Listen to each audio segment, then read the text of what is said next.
Sot do të flasim për simulimin e transferimit të dhënave input-output.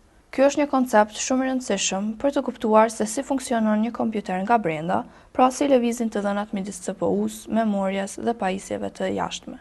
Përmes kësaj teme, do të shohim jo vetëm se çfarë është transferimi input-output, por edhe pse simulimi është një mjet kaq i vlefshëm për analizimin dhe optimizimin e performancës së sistemit. Së pari, le të sqarojmë termin transferim input-output.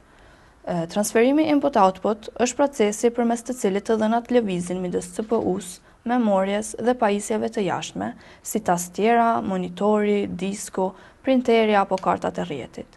Nëse mendojmë kompjuterin si një qendër pune, transferimet input-output janë rruga nëpër të cilën kalon çdo informacion. Çdo komandë që ne japim, si shtypja e një taste, hapja e një skedari apo shkarkimi i një fotoje, kalon përmes një procesi input-output. Prandaj, mënyra se si realizohen këto transferime ndikon drejt për drejt në performancën dhe shpejtësinë e sistemit. Tani, le të flasim për simulimin e input-output. Pse na duhet simulimi?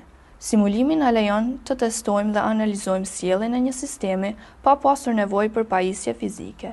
Për shembull, në vend që të kemi një hard disk të shpejtë ose një kartë rrjeti të veçantë, ne mund të simulojmë këto pajisje dhe të shohim se si do të sillet sistemi. Në këtë mënyrë, mund të kuptojmë më lehtë se sa efikas është një metodë e caktuar, sa shpejt mund të transferohen të dhënat, cilat janë dobësitë dhe kufizimet e secilës metodë dhe si ndryshon performanca kur sistemi është në ngarkesa të ndryshme. Simulimi na ndihmon të bëjmë krahasime dhe të zgjedhim metodën më të përshtatshme për një skenar të caktuar. Kjo është veçanërisht e dobishme kur sistemi duhet të jetë i shpejtë, i besueshëm dhe i optimizuar.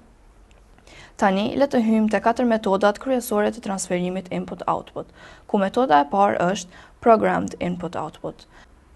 Në këtë metodë, CPU kontrollon çdo hap të transferimit. Ajo vazhdimisht e kontrollon pajisjen për të parë nëse është gati, dhe ky proces quhet polling.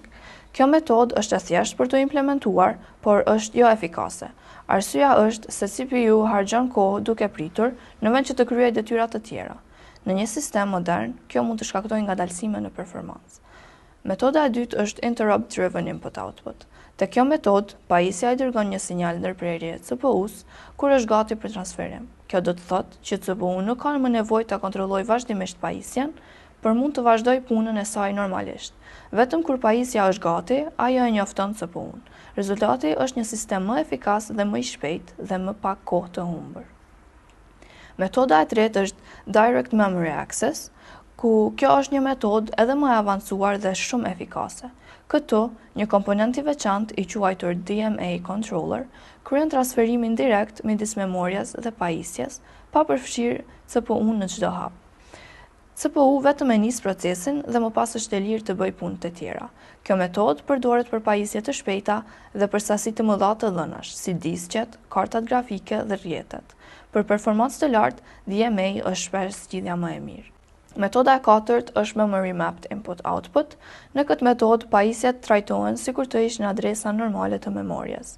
Kjo do të thotë se CPU mund të lexojë dhe të shkruajë tek pajisjet përdoruese instruksione të zakonshme të memorjes, pa pasur nevojë për komanda të veçanta. Kjo thjeshton hartimin e pajisjeve dhe përdoret shpesh në sistemet embedded, ku thjeshtësia dhe efikasiteti janë shumë të rëndësishme. Tani, le të lidhim gjithçka me një shembull të thjeshtë simulimi. Mund të imagjinojmë një proces ku shtypim një tast, tastiera dërgon sinjalin tek CPU, ku aty përpunohet dhe kthehet në bita dhe më pas këto të dhëna transferohet në ekran për të shfaqur si tekst përmes pikselave. Një simulim i tillë na lejon të shohim se ku shpenzohet koha, si reagojnë pajisjet dhe cila metodë transferimit funksionon më shpejt dhe më mirë. Në përfundim, transferimi input-output është një pjesë thelbësore e funksionimit të kompjuterit.